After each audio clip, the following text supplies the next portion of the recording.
Hey, everybody, this is the latest edition of Birds Weekly. It is brought to you by the Inside the Birds Network. That man is my colleague, more importantly, my friend, Hall of Famer Ray Didinger. I'm Derrick Gunn.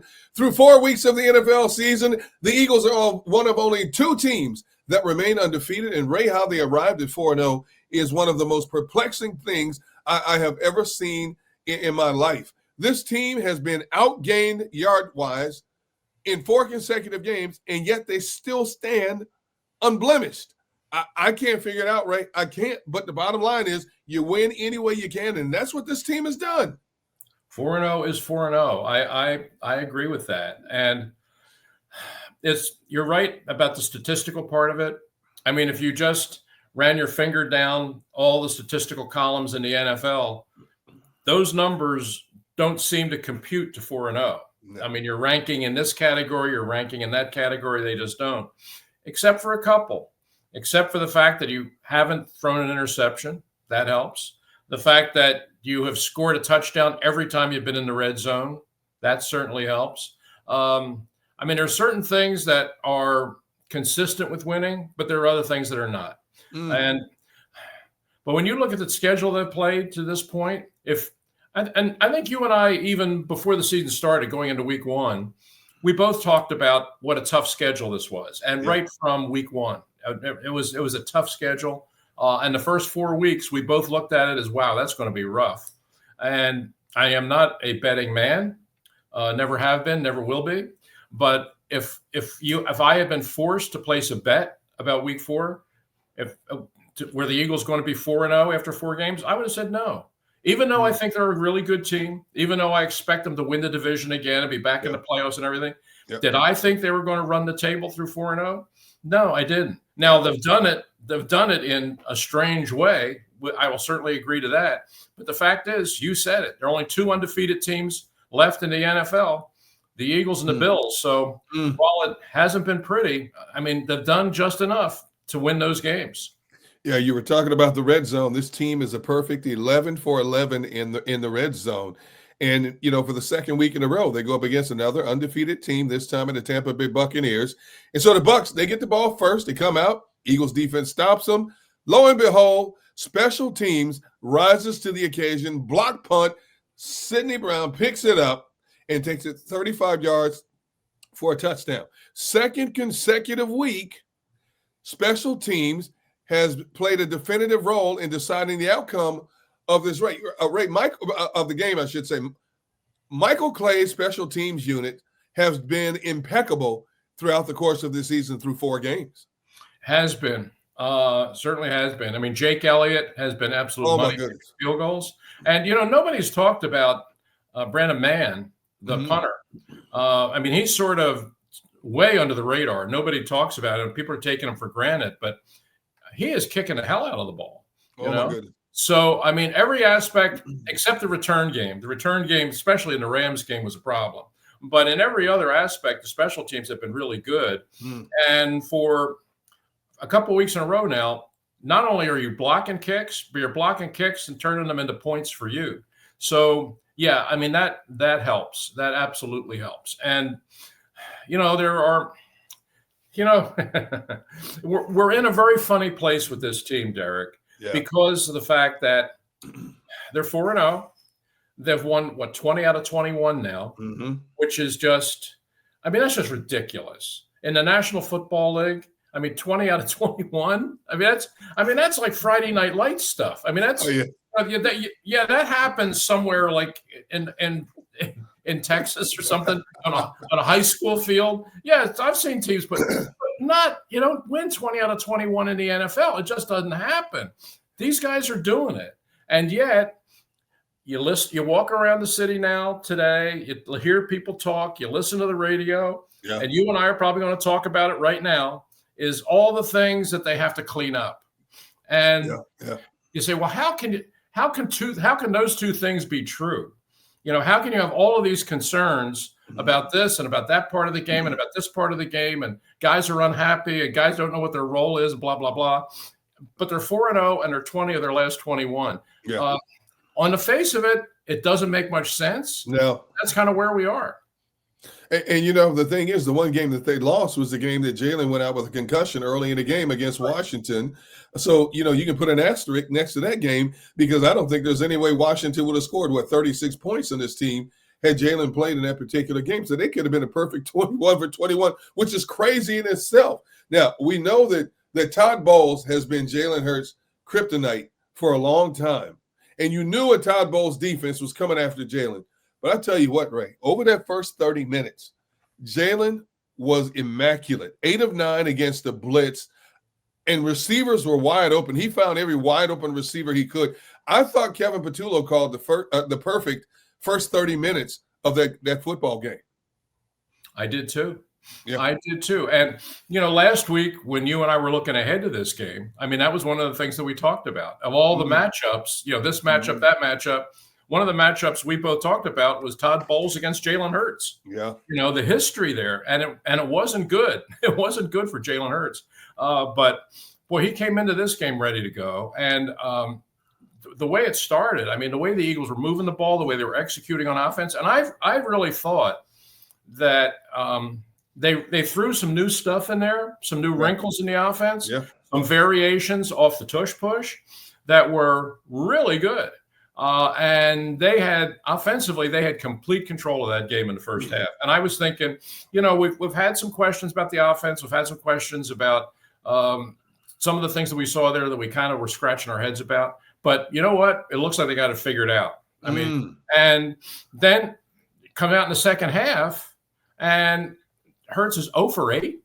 You're 3 and out, 3 and out, 3 and out, 3 and out. It's like two different games and two different teams. So, that's all the kind of stuff that we have to unpack here. And I'm sure there were people who walked away from the set yesterday that it's 31-13. It's sort of like, well, this game's over. And went outside to fire up the grill or whatever and came back in a few minutes later. And all of a sudden the Eagles are hanging on by their fingernails trying to win. It's like, what happened? And here we are, more than 24 hours later, and we're still asking that question. Oh my goodness. The first time the Eagles touched the ball, they go 73 yards in 8 plays, and they throw an offensive wrinkle in there, a scoop pass to Dallas Goedert for a touchdown. I'm like, I've never seen that in a Nick Sirianni offense or Kellen Moore offense or Kevin Patullo offense. And I'm thinking, man, they're going to throw the kitchen sink at this Tampa Bay team for this game. It's really true. And if you look at if you watched what happened, Jalen Hurts had such a perfect read of the Tampa Bay defense. And you said it. Guys are wide open, and he's hitting every one of them. That in the second half, Todd Bowles, for one of the few times in his career, backed off on the blitz. Yeah. Because he just knew Jalen was killing him with that. And so they came out and they didn't blitz nearly as much in the second half. And it turns out that it was much more effective going that way. So, there was a lot of this strategy within the game that seemed to go entirely in the Eagles' favor in the first half and then swung around completely the other way in the second half. And, when you look and you try and start to break down, okay, what happened in the second half? It doesn't seem, on the face of it, doesn't seem to make much sense. But defensively, it made sense in this respect that the Eagles' offense was so ineffective in the second half that the offense was never on the field. Tampa Bay's offense was on the field, which meant the Eagles' defense was on the field for the whole second half, and they just got tired. In the fourth quarter, they were gassed. And so, they gave up some big plays and they gave up some points in the second half just because they were exhausted. So what happened there, that's perfectly explainable. What happened with the offense is less so. And that's what people are trying to figure out now. And also trying to figure out, okay, what is this offense right now? What is it? And maybe more specifically, what is it trying to be? Because we saw it at the second half of the Rams game when they came out and they went hurry up and they were great. They were hitting play after play after play, totally control of the game. And then you start this week the way they started in the first half. And I don't know about you, but I'm sitting back saying, well, they got this figured out. Yep. And they had some offensive issues for a while. Sure looked like it. But, man, the second half against the Rams and the first half here, they got it figured out. And then second half, nothing. So, yeah, I mean, you look at the 4-0, and that looks pretty good. But here you and I are, and here's every other Eagle fan sitting back and saying, what's next? That's you and I are having that conversation, but I think it's a conversation thousands of people in this area have. Yeah, the team's 4-0, but what does that really mean in the bigger picture? We don't know yet. This team had 201 yards of offense in the first half, Ray. And as I'm sitting in the studio preparing to do the post-game show with Seth Joyner and Mark Farzetta, when it got to the end of the game, I looked up that they had 200 yards of offense for 4 quarters, which means, as you just alluded to, Jalen Hurts had 0 completions in the second half. They had -1 yard of offense the entire last 30 minutes of a game. I can't believe a team that's talented had those kind of paltry numbers for 30 minutes of football. And I'm thinking, was it Petula? Was it Jalen Hurts? How worried should we be about this offense? That's a very valid question. What is it? What is it trying to be? I mean, I would like to I would like to be able to sit back and say, hey, look, what are you complaining about? You're 4-0, first place. You've run through a very tough stretch of games. You've won all of them. What are you complaining about? You've won 20 out of 21, which is the best run of any Eagles team in history. Yep. No Eagles team in history has had a run like this. So what are you complaining about? And I've heard some people say that. I've heard some people say, what are you complaining about? I kind of get where they're coming from. Yeah. But on the other hand, there is another way to look at this. And the way I'm kind of seeing it is, look, do I think this is a good team? Yeah, I really do. Do I think they're going to be in the postseason? Yeah, sure. Yeah. Do I think they're going to win this division? Yeah, I do. All of that stuff is true. But if you are where the Eagles are, which is as they are the reigning Super Bowl champs. Yep. So your goal coming into this was, we want to go back to the Super Bowl and we want to win it again. That's what I mean. I know Nick Sirianni didn't want to put it in those terms, but that's the reality of it. I mean, that's what you wanted to do. So if that's really what you want to do, then can you get there? That's the bigger picture. Can you get there and win that game playing this kind of schizophrenic kind of football?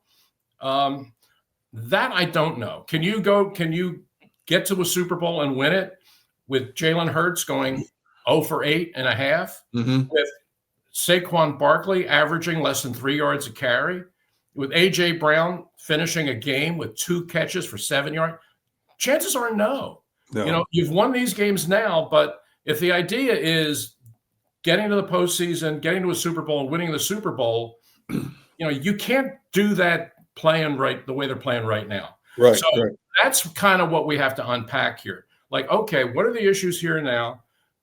Can this team survive this in the regular season? Yeah, probably yes. But if you really are thinking about trying to win a Super Bowl, you probably can't do it playing this way.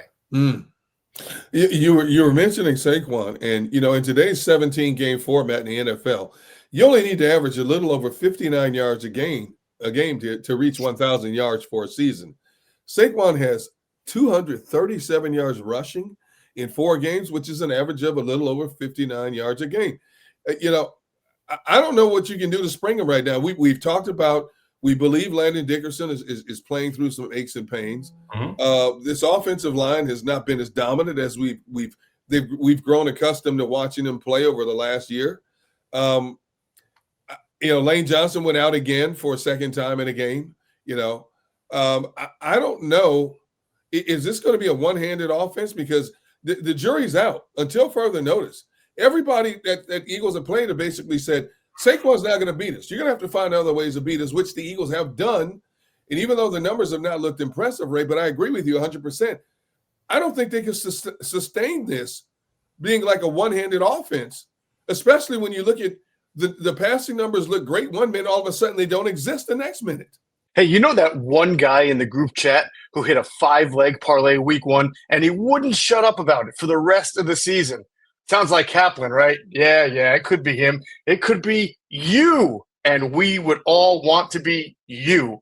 MyBookie makes it stupid easy to get in on the action, whether it's college ball, NFL, super contest, and survivor pools, all the spreads, player props, and in-game lines that you could want all under one roof. What more could you want than that? If you're new to MyBookie, use our code, THEBIRDS, THEBIRDS, the birds. Use the code, and any bet you choose up to $500 is fully covered. Make your play, and if it doesn't hit, you get it right back when you opt in using your bet back bonus token. There is no better time to jump in right now. No better place to play. Football is back. Let's make some money with MyBookie. Hey, fall is planting season. Did you know that many plants and trees actually do better when planted this time of the year? But you got to know where to start, and that's why I love fastgrowingtrees.com. Doesn't matter if you live in the sunny south or if the air's getting a little chilly where you are, the plant experts can help you find the perfect fit for your space. They've got everything your yard needs: fruit trees, privacy trees, shrubs, flowering trees, so much more. And Fast Growing Trees makes it so easy for you to have your dream yard because you can order online and get your plants delivered directly to your door. If you're like me, you're tired of spending way too much money on landscaping. And if you walk into one of those nurseries and you look at all the stuff they have, you have no idea where to begin. That's why you need fastgrowingtrees.com. Doesn't matter about the size of your yard. They got over 6,000 plants to fit any space, and a 14-point quality checklist ensures you will get the best quality plants possible. This fall, they have the best deals for your yard, up to half off on select plants and other deals. And listeners to our show get 15% off their first purchase when using the code BIRDS at checkout. 15% off at fastgrowingtrees.com using the code BIRDS at checkout. Mm-hmm. Yeah, right. And that's the mystery of it. How you can look so good for a half and then you can't get a first down in the second half.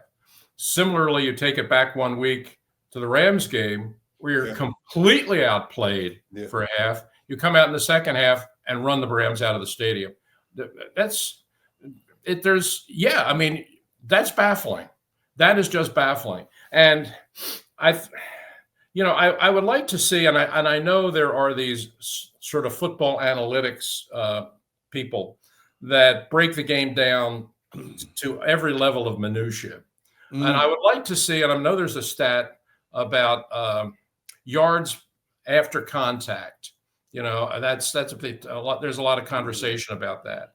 I would like to know what Saquon's yards after contact figure is now compared to where it was last season. Because if you remember last season, he was ripping through some holes there where he was into the second level untouched. Yes. Running full speed, ripping off these 60, 70-yard runs.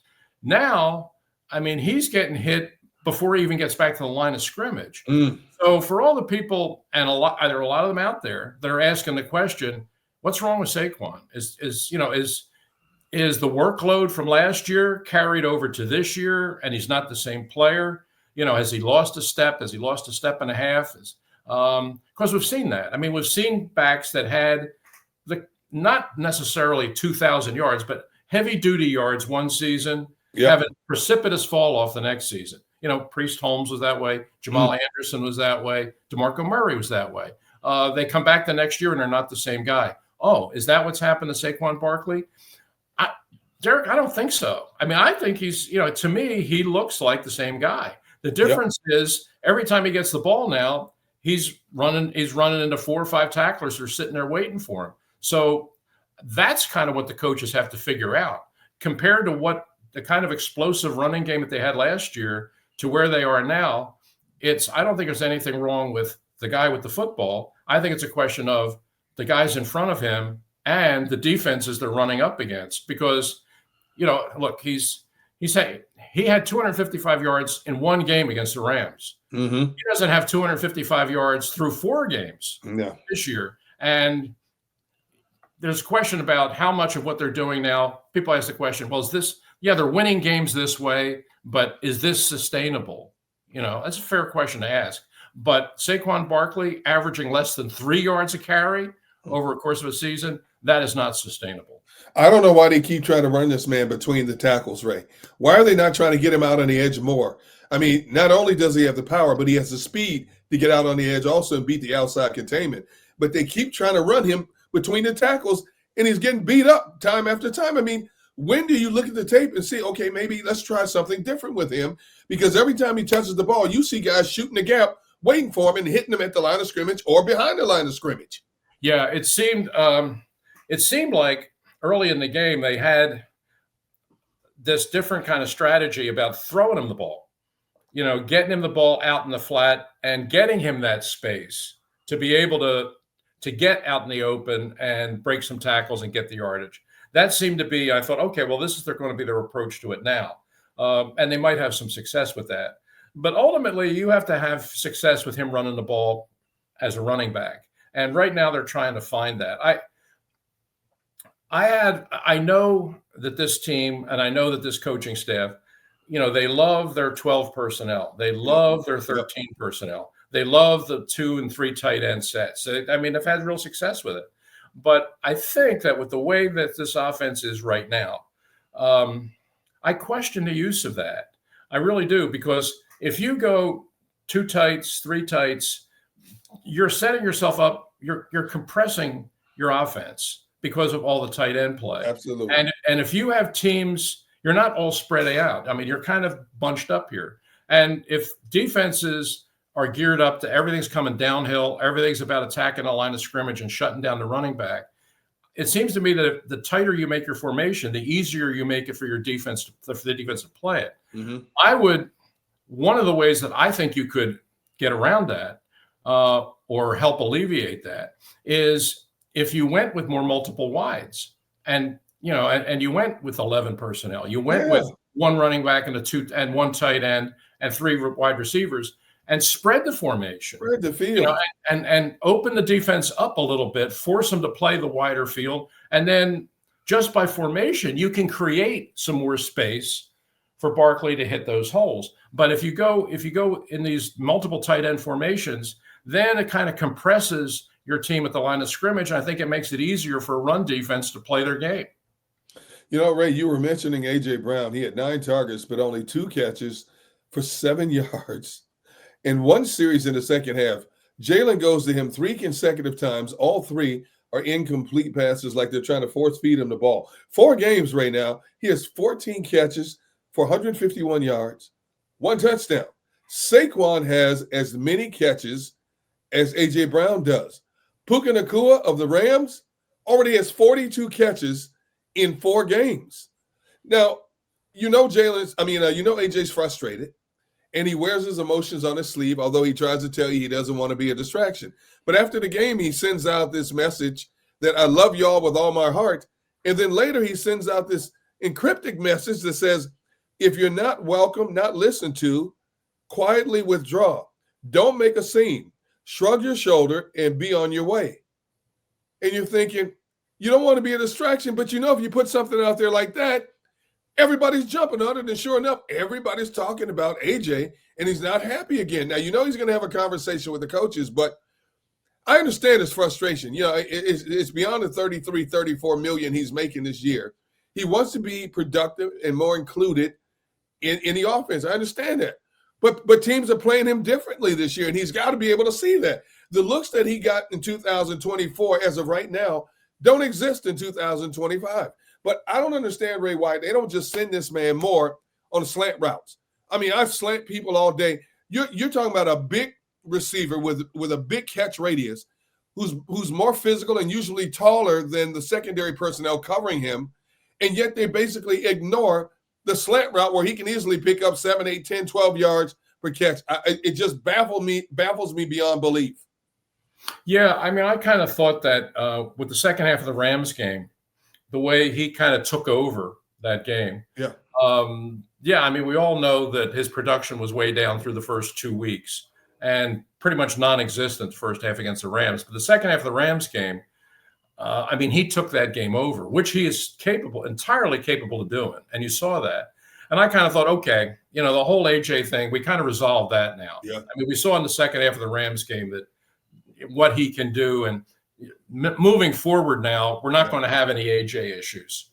And here we are a week later, and we do. I mean, 2 catches for 7 yards. And I've heard some of this. Well, teams are taking him away from you. Teams, are the way they're playing him, they're taking him away. What? I mean, you mentioned Nakua. I mean, you think teams aren't trying to take Nakua away? Exactly. And he's catching 1 million passes in every game. You think teams weren't trying to take Jerry Rice away? You think teams weren't trying to take Randy Moss away? Of course they were. But the coaching staff figured out a way to either move him around or put him in motion or create combination routes that got him the space that allowed him to do the things he needed to do. Yeah. This notion that, what are you going to do? Teams are taking him away. Well, no. I mean, there's no reason why 4 games into the season that he has as many catches as Saquon.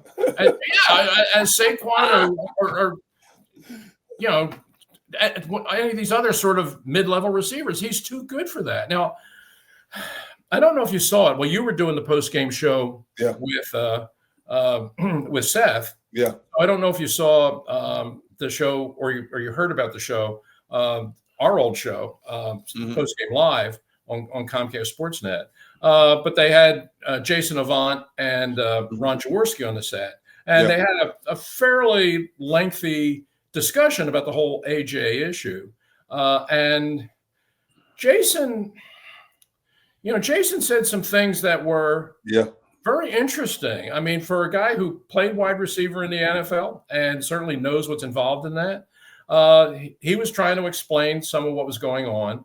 And if you kind of read between the lines of what he was saying, he was laying some of it on AJ. Because at one point he said, and this was when my ears perked up, when he said he referred to him quitting on a route. Yes. And that's a whole different thing than just strategy. That's a whole different thing than how the defense is playing you. If you have somebody that says, yeah, I watched it, he quit on the route. Now we're talking about a whole different thing. Yep. And if this level of frustration has reached a point where he's not running out his routes the way he's supposed to, if he's quote unquote quitting on routes, now that's a problem. Now, at his press conference today, Nick Sirianni was asked a lot about the AJ Brown thing. And, have you talked to him? Did you see what he posted? Did you see what he said? What did you talk to him? Yes, I talked to him. Well, I'm not going to openly talk about what we talked about. That's all going to stay in house, which I understand. But obviously that conversation has taken place. And where do you go from here? I mean, we kind of went down this road with AJ before now. And I mean, there was sort of the little mini crisis dust up a year ago when it looked like there was a real rift between the quarterback and him. Yes. And, what's wrong with the passing game, but I'm not going to talk about it. And then for the better part of a week or 2 weeks, I mean, there was sort of fire alarms going off in the NovaCare complex. It looked like this thing was sort of blowing up, and then you got past it and they wound up winning a Super Bowl. So, I mean, you can work your way through all this kind of stuff, and they've done that with AJ before, but we're kind of there now. And they're going to have to deal with this now. It helps that you're 4-0 and you're not 1-3, because this would have only gotten worse if they were. So you're winning, but you have these things to work through. And the idea that, maybe he's lost it, maybe he's not the player he was. He won you the Rams game last week. What did he get old on Wednesday? Yeah.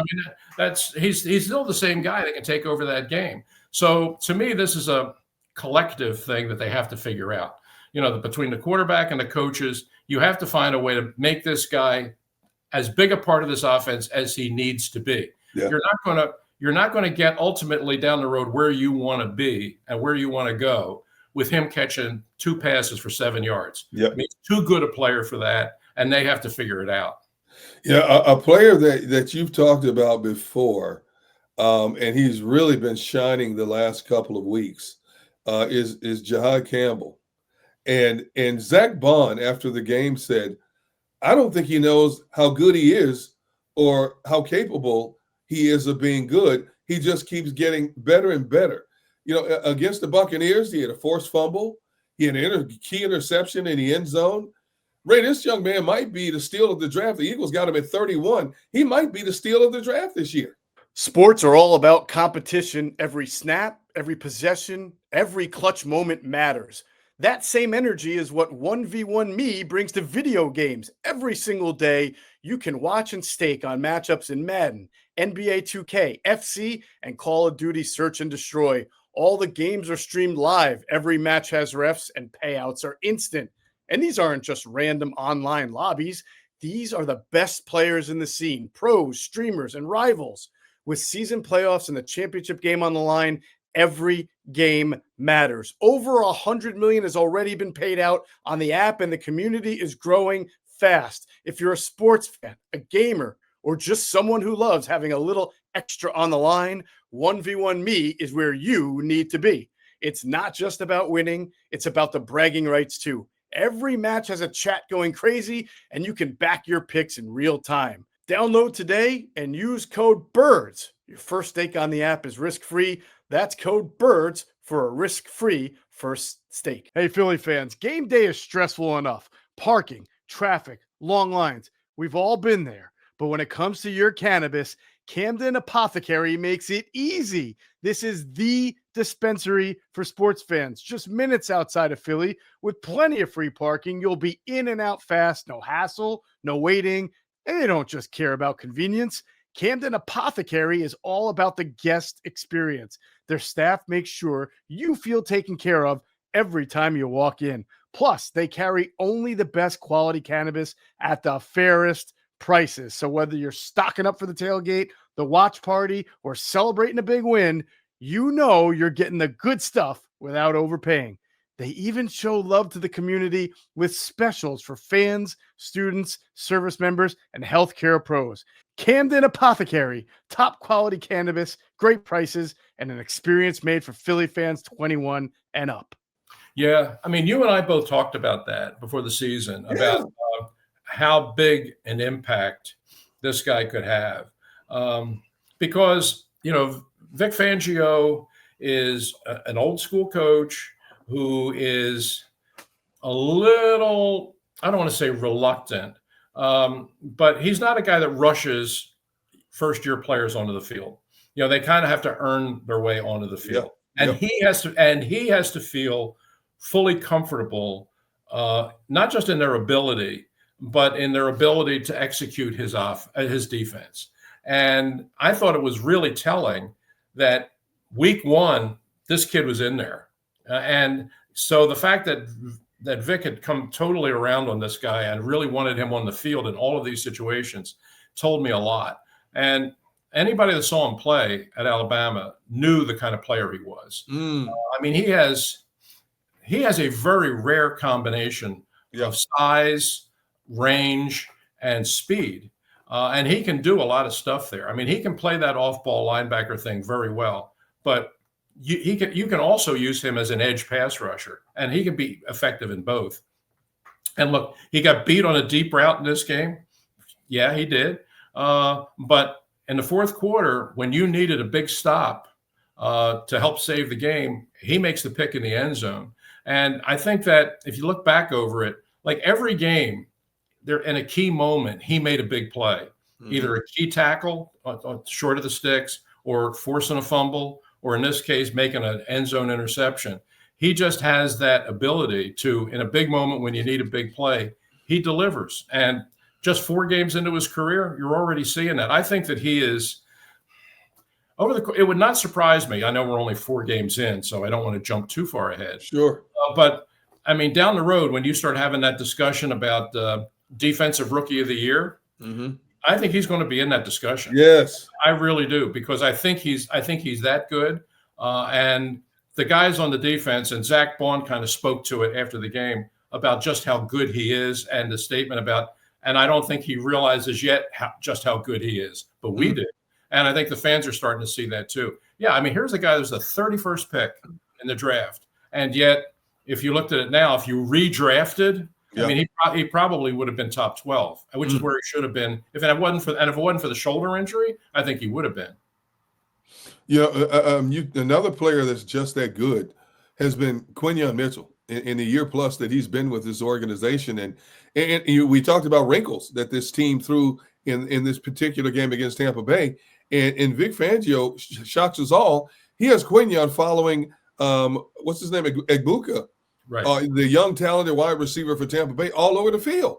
Really good player. Really good player. Unbelievable player. I mean, obviously, he's going to be the heir apparent to Mike Evans when Mike Evans decides to retire. But I was shocked that Fangio used it because we don't see him moving his cornerbacks around. He basically keeps them on one side of the field, tells them to play their third of the field to the best of their ability, which he has more so than not in his young career. But that tells me that Fangio has so much confidence in this young man that we may see this again, especially when they play some really good receivers again. We may see this again where he's going to be isolated on receiver. Wherever that guy goes, you're going to see Quinyon Mitchell going with him. Oh, I think you will. Yeah, I think he's already earned that kind of responsibility. And listen, he's up to it. I mean, he held a bouquet to 2 catches. I mean, and he shadowed him pretty much all day. And he held him to 2 catches and certainly no big plays.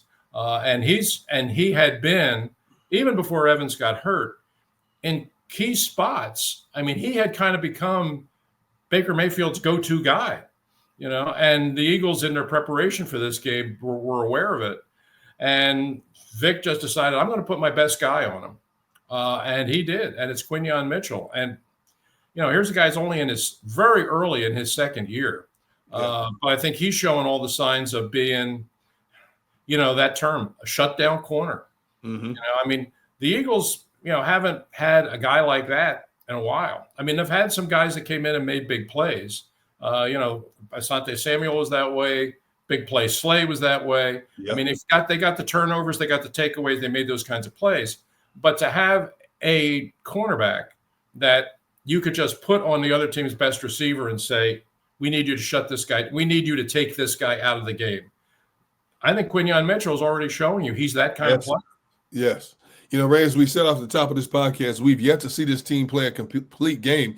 And yet here they sit at 4-0. The head coach, Nick Sirianni, says we still have a lot to work on. All the players across the board have said we still have a lot to work on and figure out. Even the quarterback, the franchise quarterback, Jalen Hurts, after the game, one of the first things he said was we still have a lot of things to work on. But then he adds another little caveat in his dissertation when he says, a lot of the members who cover the media, are hounds for negativity. And I thought that was a quite interesting quote. And Ray, I don't know. Do you think that we're too negative? And basically he's telling us, hey, enjoy the ride. I mean, we're unblemished. We're only one of 2 teams unblemished in the National Football League through 4 weeks. And yet you people are complaining more than you're applauding the fact that we're sitting here undefeated. Do you think we in the media are hounds of negativity? I could see if I was on that side. Yeah. If I was on their side, I would probably feel that way. But I think you have to put it in context. I think the people that are saying this, the people that are saying, yeah, they got a great record, but I know I am thinking back just 2 years ago. Yeah. Thinking back to when this team was 10-1. Yes. And every week, everybody was saying, team, they find a way to win. Yeah. They're never out of a game. They always find a way to win. It sounded good, but if you looked at the way the games were unfolding and you looked at the statistics, there was a part of you that said, at least it said to me, I'm not sure this is sustainable, And I remember in that 2 years ago when they beat Buffalo at the Link to get to 10-1. Yep. it was just crazy how they did it. I mean, if you looked at, like, Buffalo had like 48 minutes time of possession. I mean, they had like a 3-1 advantage in yardage. I mean, statistically, Buffalo dominated that game. The Eagles made some big plays, got tied, won it in overtime. And it was the same, you know, they stay alive. They always find a way to win. They're amazing. It's a miracle team. Well, yeah, and they beat Buffalo. They beat a really good Buffalo team, and they got to 10-1. But I remember sending an email to Michael Bartcan on the set because I wasn't doing the show anymore. So I was home, and I sent him an email. I said, Michael, don't read this on the air, okay? But this is just between you and me, that this is not sustainable. Yeah. It's not. And I said, if they play this way next week against the 49ers, they're going to get blown out. And sure enough, the next week, the 49ers came in and blew them out, and the whole season went. Yep. And so when people now say, I don't like the way this is going, and you look at these numbers and they don't seem to add up to me, and there's this almost kind of split personality thing about this team, that, and people on the one side will say they're winning. What are you complaining about?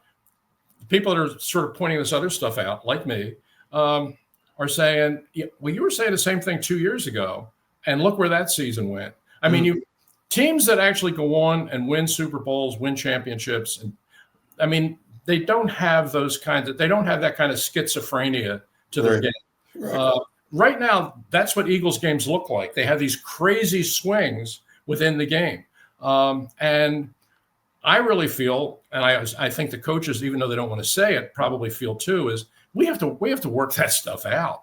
You know, we have to come into games and play 4 solid quarters. We have to come in and play 4 quarters of good football. You know, we can't every week play 2 quarters and find a way to win. Nice to say that, but is that a way to win a championship? History would tell you it's not. Well, to steal a few of your words that you just so eloquently stated a few moments ago, this team has been amazing in the way it has arrived at 4-0. They are a somewhat of a miracle team as well, but yet they are a very perplexing team, and I can't wait to see what they come up with to try to find a way to win this next game against the Denver Broncos. So until we see that game and get to talk about that game next week, for the Hall of Famer Ray Didinger, I'm Derrick Gunn. This has been Birds Weekly, presented by the Inside the Birds Network. Until next time, so long, everybody.